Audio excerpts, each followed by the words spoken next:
Hello everyone, this Tuesday on CNN Student News, we're taking you under the big top. First though, we're headed down the mighty Mississippi.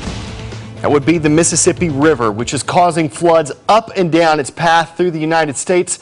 I want to take you down the river now to check out some of what's been going on. We're going to start in southern Illinois in the city of Cairo. You see it right there on your screen. Flooding was threatening to wipe out the entire town.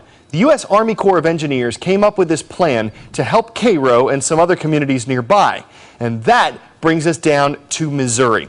What the Corps did was intentionally blow up a levee, a barrier that's designed to actually prevent flooding.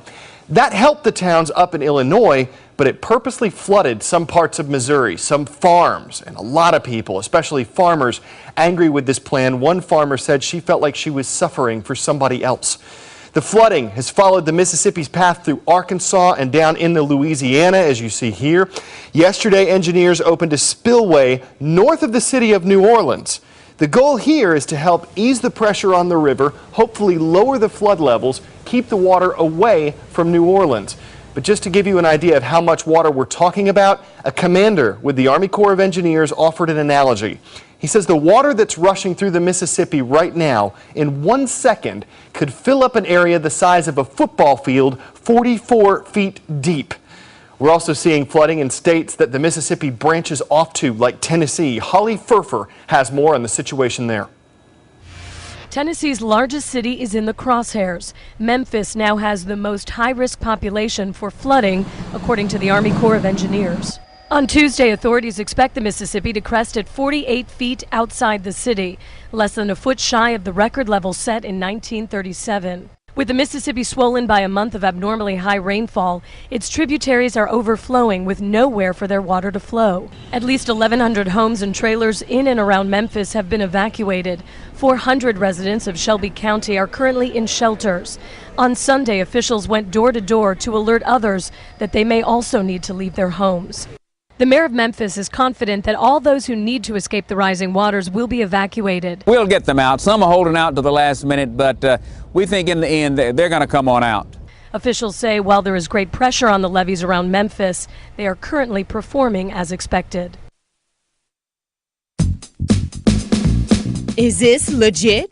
The United States and China have the world's largest economies. This is true. That means these countries have a lot of influence when it comes to global finances. Well, the global economy is one of the big issues ahead as representatives from the U.S. and China meet in Washington this week. This is the third set of meetings between the two governments. Last week, one Chinese economic official said, quote, "To be frank, we have different views that make discussion necessary." Some of those different views have to do with the economic policies of the U.S. and China. Since they're the world's biggest economies, what each country does, its economic practices, the decisions it makes, can have a pretty big impact on the other nation. Some other subjects are likely to come up during the meetings. That includes human rights, concerns about North Korea's nuclear program, and the U.S. and China working together to fight terrorism. Moving to Japan, where officials are shutting down a nuclear power plant. Not the Fukushima Daiichi plant, the one we've talked about since Japan's earthquake and tsunami in March. No, the one we're talking about today is the Hamaoka plant. The owner announced it's being shut down after Japan's prime minister warned that Hamaoka was vulnerable to natural disasters, like the ones that damaged the Fukushima plant. Hamaoka's owner says safety is his company's first priority. Meanwhile, workers went back inside one of the reactors at the Fukushima plant yesterday. They were checking on a ventilation system that was installed last week. The system is filtering out radioactive substances so that engineers can go in and shut down the reactor. Today's shout out goes out to Miss Abramitis' class at the Sarah Rawson Smith School in Atlanta, Georgia. What is the scientific name for a fear of heights? Here we go. Is it agoraphobia, orophobia, acrophobia, or arachnophobia? You've got 3 seconds. Go!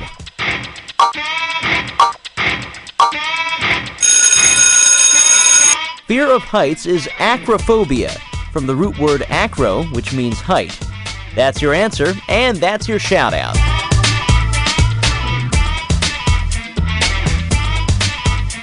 That's also where we get the word acrobat, like tightrope walkers and trapeze artists, the kind of folks you'd see in a circus. Ted Rollins visited a school in Illinois where students can train to be part of the show. It's not clown college, it's a regular university where the person sitting next to you in Chemistry 101 could be double majoring in circus studies. Is our identity going to become more external than it has been internal? Sarah Bowden is a sophomore at Illinois State University. Boys and girls, children of all ages. She is also a circus performer. Sarah is part of Illinois State's Gamma Phi Circus, a school-sponsored circus team that dates back to 1929. It's the oldest of 2 college circus programs in the country. The other is at Florida State. So this is the basic way to get up into the lyric hoop. Sarah was a gymnast in high school, but like most of her teammates, had no circus experience. What do your parents think of all this? My parents are really supportive. They've, the minute I joined the circus, they were like, "What? You joined a circus?" I think any one of us who has ever come through Gamma Phi Circus has had that conversation with their parents where they're trying to explain that it's still a part of the university, but it's something in addition to going to classes. Marcus Alewin, a former student at Illinois State and circus performer, is now the director of the circus program. For the most part, we look for somebody who's strong, hardworking, and coachable. And doesn't have a fear of heights. That certainly helps, although actually we have a lot of people who seek us out because they want to overcome that. Senior Nina Wu, who broke her arm in a trapeze fall, says after graduating, she wants to join a professional circus. I'm graduating with a degree in public relations. If I can do that with a circus company or somewhere in entertainment, I'd love to do that. The circus team has about 75 members. They don't compete, but they do perform. Every spring, dating back more than 80 years, Gamma Phi Circus puts on a series of shows at the university. This was Sarah's first performance. Not in a million years did I think I'd be in a circus. So I am so happy that I did it, though. Ted Rollins, CNN, Normal, Illinois. A school without grade levels. We talked about this last Wednesday. You're talking about it right now. Alexis starts us off. It would help with discipline problems, but with everybody working at their own pace, some students won't get the push they need. Avery is homeschooled, but thinks students shouldn't be grouped by age, but by knowledge. Some students in a class grouped by age may be behind or ahead and thus ignored. Clive says it could be a good idea. Teachers won't have to worry about leaving students behind who struggle or giving students who are ahead lessons on what they already know. For Meg, a big part of school is the social part. All kids deserve to be with kids who are going through the same things. Celeste writes, students who usually get caught behind will have a better chance to truly learn the material rather than sit in a class they don't understand. But Alex argues it could make kids feel like they aren't as smart as their classmates, which would degrade their work. Some might get picked on because they aren't at the same level. Before we go, we want to show you some baby pictures. Never said they were going to be human. This mini-me here is the newest addition to a safari park in Florida. Her name is Lainey, and she's a southern white rhinoceros. It's usually not polite to talk about a lady's weight, but Lainey, who's less than 2 weeks old, already weighs 50 pounds. One thing's for sure, she does not have a dry wit or any kind of sense of humor, really. You can go ahead and ask her, are you wry? No, serious. Rhinoceros? It wasn't our best pun, but will it be our last? Rhino. No, it won't. I'm Carl Azus, and CNN Student News will be herding back your way tomorrow.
Hi, this is a video about the damage Mississippi River have caused in US. Then they compare the economy in China and US. They talk about Fukushima plant in Japan. Finally, they talk about students that are circus performers at Illinois Gamma Phi Circus.